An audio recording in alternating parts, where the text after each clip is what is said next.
এই মুহূর্তে কি কারণে ভারত এক নম্বরে উঠে আসছে সস্তার উৎপাদন শিল্পে, অর্থাৎ অত্যন্ত সস্তায় ভালো প্রোডাক্ট দেওয়া বা অত্যন্ত সস্তায় যে কোনো জিনিস উৎপাদন করার ক্ষেত্রে কিভাবে একবার যদি দেখেন, ভারতবর্ষে এই মুহূর্তে শ্রম খরচা অর্থাৎ শ্রম অত্যন্ত সস্তায় শ্রম বা শ্রমিক পাওয়া যায়।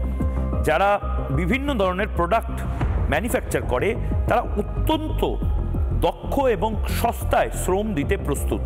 এটা এর আগে আমরা দেখেছিলাম চায়নাতে, বাংলাদেশ একটা বড় সংখ্যক এরকম শ্রমিক বা এরকম শ্রম দেওয়ার মতন যারা দক্ষ শিল্পী রয়েছেন তারা আমরা দেখেছি। যেভাবে বাংলাদেশে আমরা বস্ত্রশিল্পের ক্ষেত্রে দেখেছি, শুধুমাত্র বস্ত্রশিল্প নয়, ভারতবর্ষে বিভিন্ন ধরনের প্রযুক্তি শিল্পে এই জিনিস আমরা দেখতে পাচ্ছি।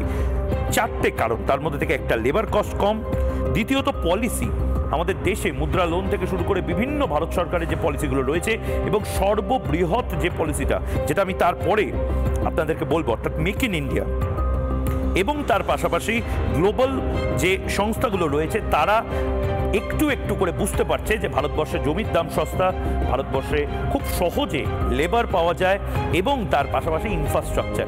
নরেন্দ্র মোদী বিগত 11 বছরে যে পরিমাণ ইনফ্রাস্ট্রাকচার তৈরি করেছেন, যে পরিমাণ রাজ্যগুলো সেই সুবিধাগুলো পাচ্ছে, বিদ্যুতের দাম থেকে শুরু করে জল, বড় বড় হাইওয়ে, সমস্ত কিছুর সুবিধা ভারতবর্ষে তারা পাচ্ছেন। এবং তার থেকেও বড় কথা ভারতবর্ষে মাল তৈরি হচ্ছে, সে মালগুলো পাঠানোর জন্য কোথায় নিয়ে যাওয়া হবে, কিভাবে নিয়ে যাওয়া হবে। ভারতবর্ষ ল্যান্ডলক দেশ নয়, অর্থাৎ ভারতবর্ষ চারপাশ দিয়ে শুধুমাত্র জমি জমি জমি বা অন্যান্য দেশ দেশ দেশ এরকম আছে, পাহাড় আছে, এরকম বিষয় নয়। ভারতবর্ষ তিনটে সমুদ্রের সরাসরি অ্যাক্সেস পায়। কি কি সমুদ্র? অর্থাৎ আমি যদি ম্যাপে এই মুহূর্তে দেখাই কোন নির্দিষ্টভাবে ভারতবর্ষের যদি ম্যাপ বা ভারতবর্ষের মানচিত্রটা যদি এই মুহূর্তে দেখানো হয়, খুব ভালো করে দেখুন, ভারতবর্ষের পশ্চিম দিকে যেখানে আরব সাগর রয়েছে, সেই আরব সাগর দিয়ে পুরো মধ্যপ্রাচ্য, ইসরায়েল থেকে শুরু করে বিভিন্ন দেশ, সেই সমস্ত দেশে অ্যাক্সেস পাওয়ার মতন জায়গাতে এই মুহূর্তে ভারতবর্ষ রয়েছে। অর্থাৎ ভারতবর্ষের বন্দরগুলো যদি ভারত চিপ ম্যানুফ্যাকচারিং হাবে সারা পৃথিবীর মধ্যে এক নম্বরে উঠে আসে বা ইতিমধ্যে এসে গেছে, একেবারে স্বল্প মূল্যে উৎপাদন শিল্পের হাব হিসেবে যদি উঠে আসে, ভালো করে দেখুন ম্যাপটা, তাহলে কি কি হতে পারে। আরো বেশি করে যে ট্রাফিক বা যে ধরনের মাল আদান প্রদান করা, ইম্পোর্ট এক্সপোর্ট, আমদানি রপ্তানির যে ব্যবসা, সেই ব্যবসা বৃদ্ধি পাবে। যে পোর্টগুলো রয়েছে, আরব সাগর একদিকে বঙ্গোপসাগর পূর্ব দিকে এবং নিচের দিকে ভারত মহাসাগর, এই তিনটে, অর্থাৎ নর্থ উত্তর ভারত বাদ দিয়ে আমাদের পূর্ব ভারত, পশ্চিম ভারত এবং দক্ষিণ ভারত, তিনটে দিকেই আমরা বৃহৎ সমুদ্র পাচ্ছি। এবং সমুদ্রের অ্যাক্সেস পাওয়ার মানে হলো আমরা জাহাজে করে টনকে টন মাল সারা পৃথিবীতে সাপ্লাই করতে পারবো।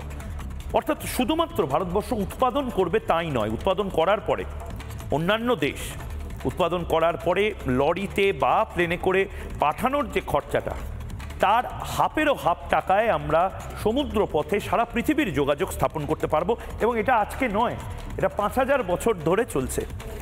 আমি যদি বাণিজ্যের পার্টে পড়ে আসি, আমি একদম শুরুতে যদি ইতিহাসটায় আসি, যে আজকে ভারত যেভাবে উঠে আসছে, এটা উঠে আসা বলবো না পুনরুত্থান বলবো। কারণ আমি শুনেছি, বা আমাদের মতন যারা ভারতের গর্বিত সনাতনী বা ভারতের গর্বিত যারা শিকড় নিয়ে গর্বিত, তারা শুনেছে 5000-7000 বছর আগেও ভারত আসলে ছিল manufacturing hub, chip manufacturing hub, skill manufacturing hub, এই সমস্ত কিছু আসলে ভারত ছিল।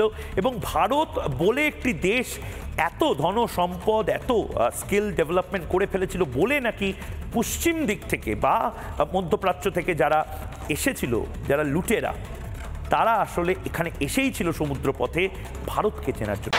নানা ধরনের কন্টেন্ট দেখার জন্য লাইক করুন, শেয়ার করুন আমাদের ফেসবুক পেজ, সাবস্ক্রাইব করুন আমাদের ইউটিউব চ্যানেল। পাশাপাশি অন্যান্য ব্রেকিং নিউজের জন্য অবশ্যই চোখ রাখুন রিপাবলিক বাংলায়।